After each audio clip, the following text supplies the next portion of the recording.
Let's talk a little bit about Trump and the trial. This trial is more than just a kangaroo court. There's nothing to this trial.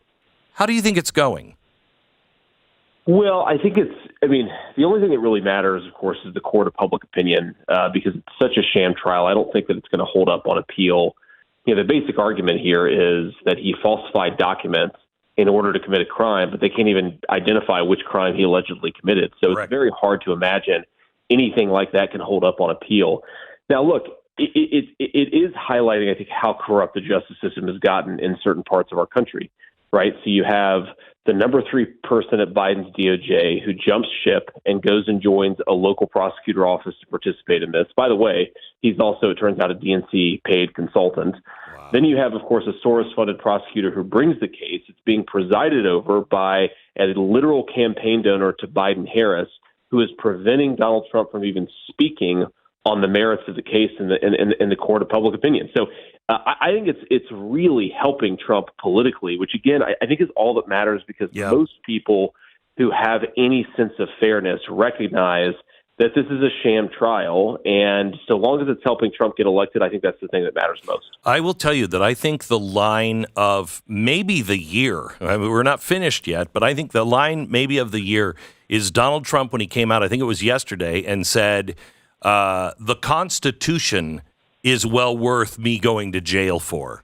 It's worth more than me trying to stay out of jail. So put me in jail. And I thought, wow, that is a strong stance.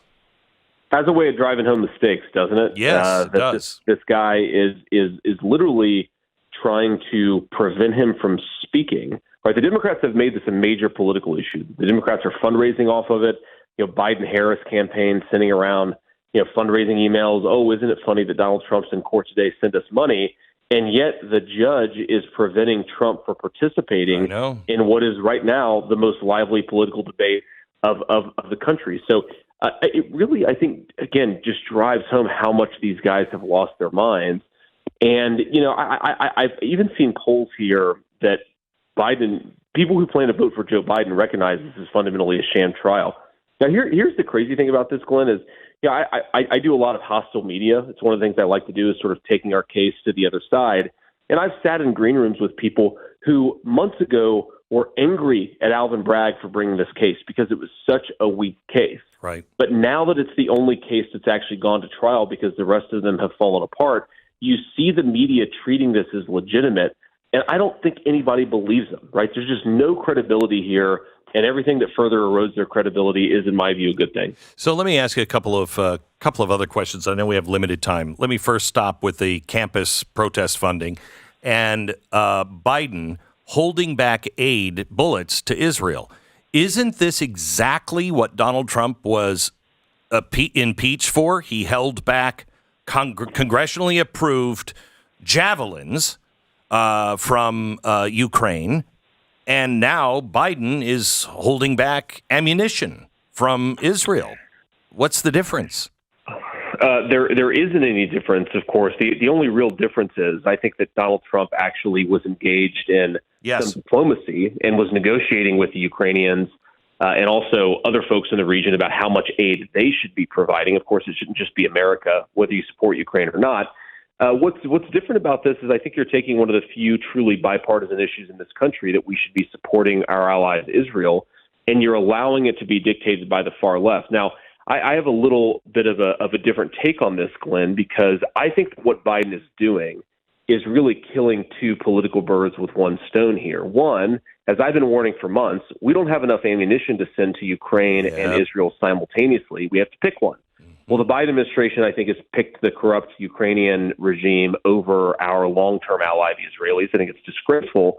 But simultaneously, he's going to his left flank and saying, the reason I'm doing this is because, Bibi is bad and because we don't like the way that Bibi is prosecuting the war.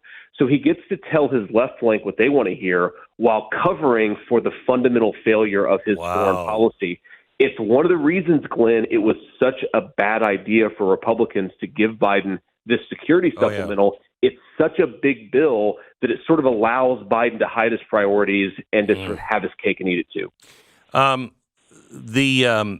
The other thing that I want to talk to you about is the health care that is now going to illegal migrants. How does this president get away with so much executive power? Nobody gave him the authorization to do this. Nobody gave him the authorization to spend all of this money. Nobody gave him the authorization to relieve or to forgive, quote, all those loans and time to the back of the taxpayer.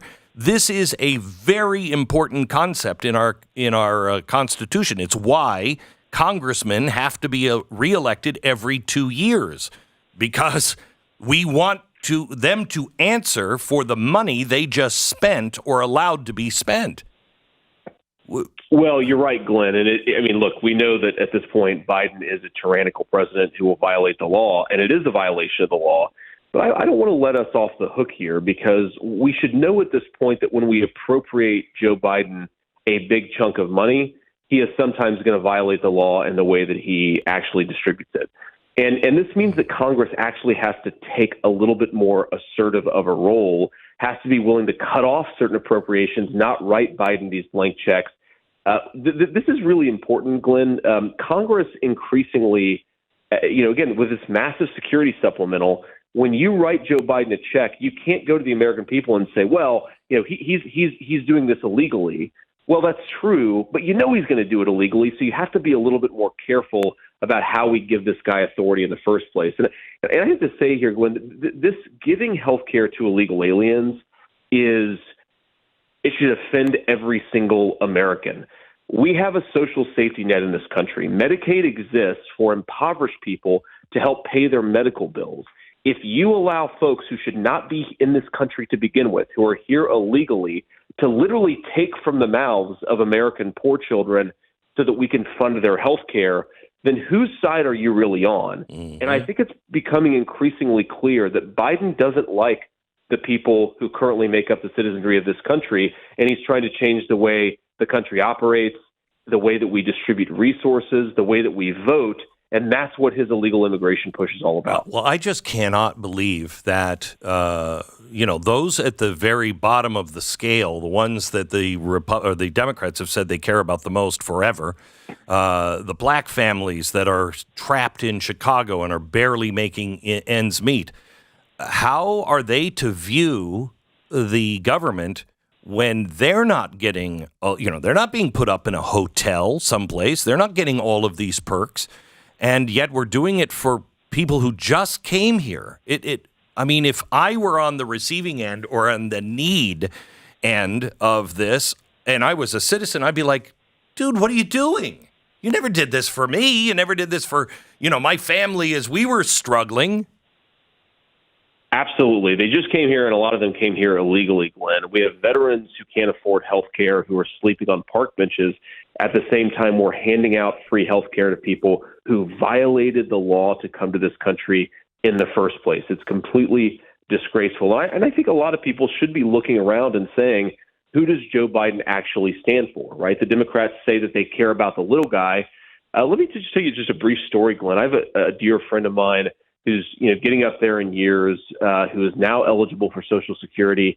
He basically found out that there were a number of illegal aliens who had used his Social Security number to get a whole host of benefits, including Social Security benefits. When he went to the government and said, hey, I'd like to know who's using these things so I can report it to the police, they basically told him, no, we don't reveal people's personal information, even illegal aliens who are committing Social Security fraud. This is the kind of country that Joe Biden has created, where the very things that we do as a country to help the least fortunate are being given away to illegal aliens instead of American citizens. I cannot stand it. JD, thank you so much. Senator JD Vance from Ohio. Always good to have you on. Thank you. Thanks, Glenn. See ya. God bless. You bet.